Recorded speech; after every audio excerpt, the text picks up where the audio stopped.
Sino bang nag-chat sa'yo? Ang dami nila. At ang lalandi pa sa chat.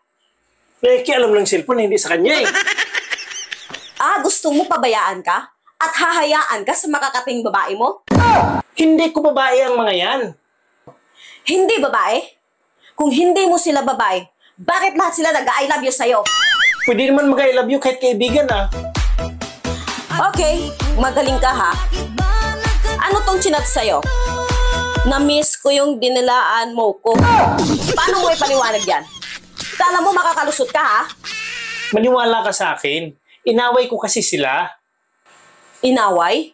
Paano yun? Inaway tapos dinilaan? Kalukuhan? Oo. Sabi ko, Talagang lulusot ka pa ha? Paano mo ngayon ipaliwanag? Na ang sabi niya dito sa chat mo, maraming salamat na kinain mo sa akin ha? Ano ka ngayon? Bingo ka na! kumain kasi sila, tapos hindi naubos. Kaya sinabi nila sa akin, Kuya, kainin mo to. Sayang kasi pag itapon. Kaya kinain ko yung pagkain nila. Magaling! Talagang lulusot ka pa ha? Bakit ang sinabi niya dito, punta ka sa bahay, na-miss ko haplos mo? Wala ka ng lusot dito. Haplos pala, ibig sabihin, hinimas mo?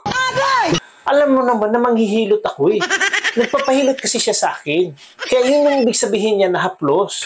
Hindi ka talaga mauubusan ng katwiran.